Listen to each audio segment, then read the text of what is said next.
Merci.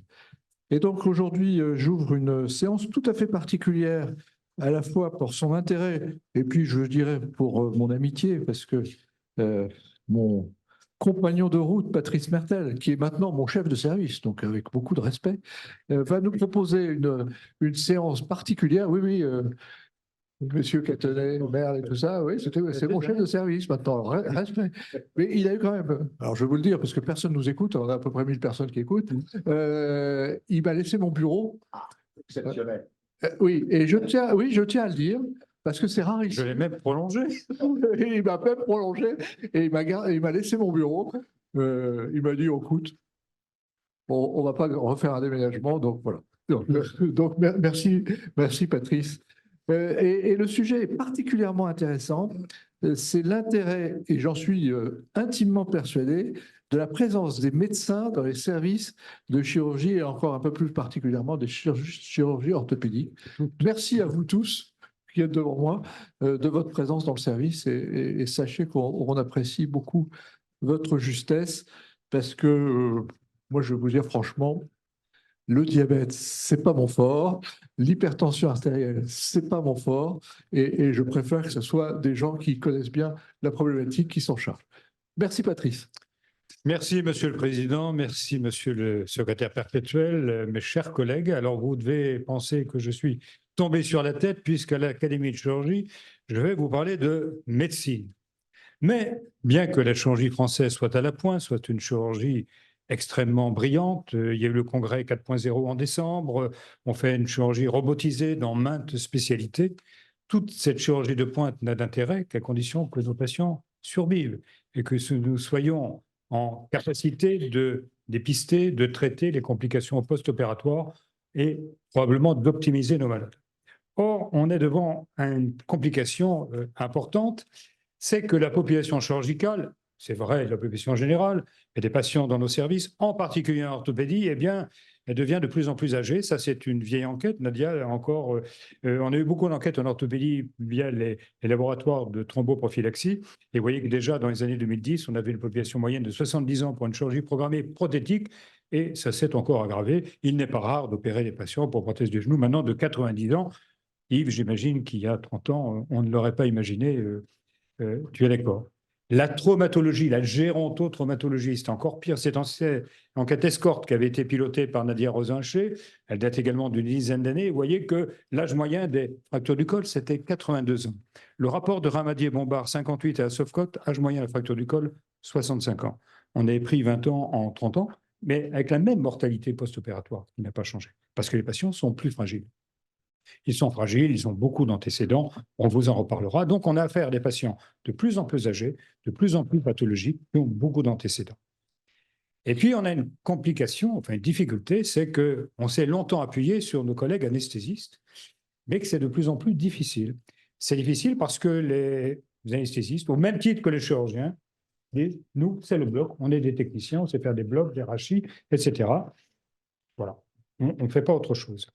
Nadia dira sans doute différemment, mais l'organisation de nos blocs se modifiait. Avec la T2A, avec la rentabilité des salles d'intervention, eh bien, il faut que ça tourne. Et donc, on est sur des journées opératoires de 10 heures, par exemple à Amiens, mais certains secteurs sont en 12 heures, et qu'au-delà de 10 heures de bloc, 12 heures, eh bien, l'anesthésiste ne repasse pas voir les malades dans le service. Et donc, on a une gestion médicale post-opératoire qui devient de plus en plus aléatoire. Les 48 heures théoriquement réglementaires, en tout cas dans mon expérience, ne sont plus respectées. Et que dire de la chirurgie d'urgence d'expérience? Les fractures du col de 85 ans qui sont opérées dans le service n'ont même plus un bilan sanguin de numération demandé le lendemain, si ce n'est pas fait par quelqu'un d'autre que le médecin anesthésiste. Alors, est-ce qu'on a un problème de démographie? Oui, certes, on a un problème de démographie, mais j'ai retrouvé ces chiffres, je suis intéressé un peu ce week-end. Le rapport est passionnant, c'est les chiffres de démographie médicale du CNOM, publié en 2023, accessible pour toutes les disciplines. Vous voyez que les anesthésistes, il y en a, et puis finalement, tu vois, Nadia, il y a quand même beaucoup d'anesthésistes qui sont salariés. Alors bien sûr, dans les MAR, il y a le R, c'est-à-dire que beaucoup d'anesthésistes en CHU sont réanimateurs, ils ne sont pas destinés au bloc ou au service. C'est une population jeune, ça c'est plutôt une bonne nouvelle. Ils sont, voilà, donc on est une force vive, on ne risque pas de perdre ce vivier d'anesthésistes. Mais alors, 3 diapos qui vont vous étonner. On va s'intéresser à notre département, Olivier, c'est la Somme, vous voyez, autour d'Amiens. grosse densité d'anesthésistes. Grosse densité d'anesthésistes. Pourtant, on a du mal à en trouver pour le CPA, pour le suivi au bloc. Ce qui est rassurant, c'est qu'on a aussi une grosse densité d'anesthésistes de moins de 40 ans sur le département. Ça, c'est bien. Et vous voyez, pourtant, on a une faible densité de chirurgie. Et pourtant, on n'arrive pas à trouver assez d'anesthésistes par rapport aux chirurgiens. Donc, on a une problématique importante. Alors, vous verrez, on va vous exposer la solution qu'on a choisie à Amiens depuis de nombreuses années, puisque dès 2006, moi j'étais responsable de l'ensemble du pôle, et donc on a pu développer de la médecine périopératoire, donc on nous conteste un petit peu. Mais vous allez dire, ouais, mais c'est Mertel, Amiens, il rêve. Non, je voulais vous montrer que je ne suis pas tout seul. Donc, 2 collègues ont accepté de témoigner en visio, puisqu'ils ne pouvaient pas être là. C'est Stéphane Boigard, ancien président de la Sofcote, ancien président du CNU, qui est chef de service à Clermont-Ferrand, la version hospitalo-universitaire. Et puis Philippe Tracol, qui est aussi ancien président de la Sofcote, qui est président d'Autoris, la société d'accréditation assurantielle pour la Sofcote, et qui vient de mettre un terme à sa carrière pour sa retraite, qui vont témoigner dans le même sens. Alors, les témoignages sont politiquement corrects, dirais-je, par rapport aux discussions que nous avions pu avoir ensemble dans un bureau de la Sofcote il y a une quinzaine de jours. On va passer les 2 interviews. Stéphane d'abord.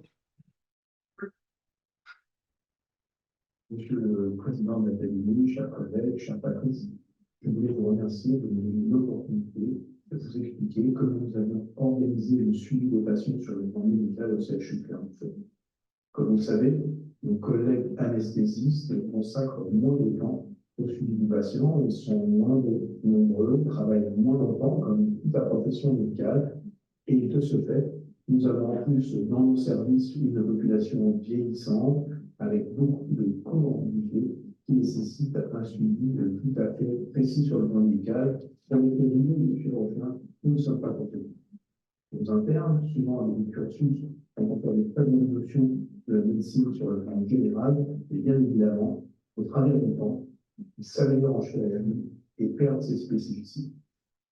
Pour essayer d'améliorer cela, puisque nos anesthésistes ne suivent pas plus de 48 heures nos patients, et que parfois, surtout en traumatologie ou chirurgie de la personne âgée, ils doivent rester plus longtemps dans notre service, nous avons pris l'option de faire venir dans le service des médecins, une médecin gériatre et un médecin à mi-temps qui fait la médecine du sport avec nous en consultation, le suivi des patients sportifs occupés, et également toute une partie de médecine générale. Depuis que nous avons mis en place cette organisation, nous avons une très belle amélioration de la prise en charge des patients. Cela se traduit par une meilleure fluidification. Cela permet aussi de soulager le personnel paramédical qui a plus rapidement un certain nombre de réponses à ces questions et de soulager également nos jeunes collègues internes, docteurs juniors, chefs de clinique, qui peuvent se concentrer de façon plus importante à la chirurgie. Je crois qu'à l'avenir, le fait que nos anesthésistes se consacrent plus à des activités d'anesthésie et de réanimation et moins au suivi du patient, et que nous sommes de plus en plus spécialisés avec une population de plus en plus âgée, avec de nombreuses comorbidités, la solution sera d'intégrer progressivement dans nos services des médecins polyvalents qui vont améliorer bien évidemment la prise en charge des patients, mais également l'organisation du parcours de soins.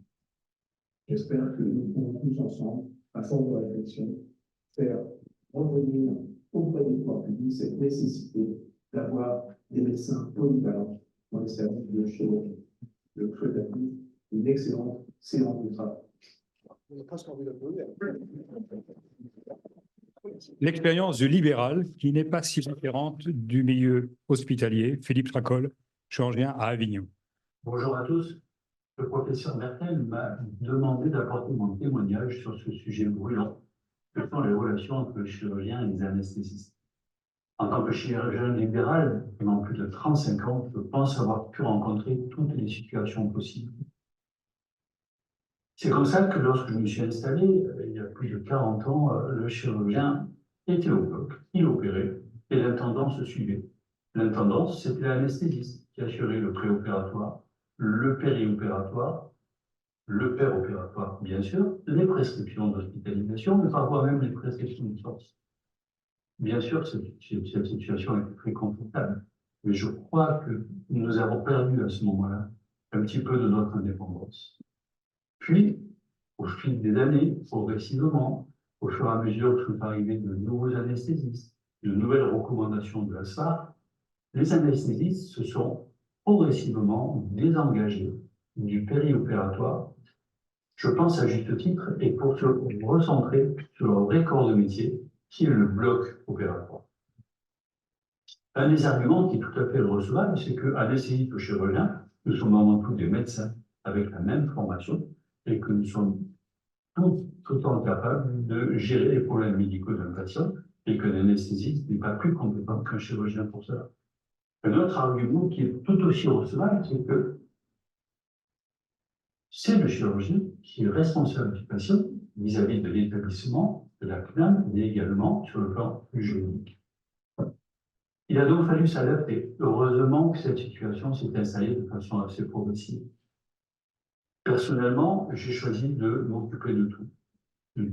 Du suivi des prescriptions personnelles. Et franchement, après un petit temps d'adaptation, cela ne m'a pas posé de problème, d'autant plus que j'ai toujours gardé d'excellentes relations avec le groupe des anesthésistes de mon établissement et que je ne m'a jamais refusé un conseil, de l'aide ou même une intervention au vie du patient lorsque cela était nécessaire. Alors, quelles sont les solutions? Bien sûr, la solution serait que, ça existe, que certains groupes de chirurgiens embauchent un médecin généraliste à mi-temps, par exemple, pour assurer le suivi médical des patients. Mais cela a un coût. Seuls des gros groupes peuvent se payer cela. Et puis surtout, il faut trouver des généralistes qui acceptent de faire ce travail qui n'est quand même pas très passionnant. On pourrait imaginer aussi que des établissements embauchent des médecins généralistes pour assurer ce suivi. Ça se fait. Mais là aussi, cela est très coûteux et tous les établissements ne sont pas en mesure d'assurer une telle dépense. L'idéal serait que la CNAM libère des lignes de facturation pour permettre à des généralistes de facturer des actes au lit du patient en cours d'hospitalisation, mais il ne faut pas rêver. Alors finalement, la solution, c'est de se débrouiller sur place en fonction des relations que nous avons les uns avec les autres, des compétences de chacun, en y mettant de la bonne volonté. La HAS a d'ailleurs publié des recommandations assez intéressantes, justement pour essayer de fluidifier les relations entre les chirurgiens et les anesthésistes. Par contre, et ce sera ma conclusion, on peut comprendre que les anesthésistes se soient désengagés de tout le périopératoire. Mais alors, on est en droit de s'étonner que ce soit toujours les anesthésistes qui produisent des recommandations sur les bonnes pratiques pour la prise en charge des patients, comme la pneumoprophylaxie, l'antibioprophylaxie. Je crois que le moment est venu pour les chirurgiens de se réapproprier ces recommandations, puisque ce sont eux qui sont en charge de les appliquer et d'assurer le suivi des patients en post-opératoire. Merci. Après, c'est bon. Après ces deux interventions, on va écouter donc la voix de l'anesthésiste, qui est Nadia Rosincheux, qui était anesthésiste à Cochin, en orthopédie. C'est pour ça qu'on a de très bonnes relations, qui va vous expliquer l'évolution de l'anesthésiste. Et puis après, on vous déroulera le parcours de ce qu'on a utilisé depuis de nombreuses années à Amiens.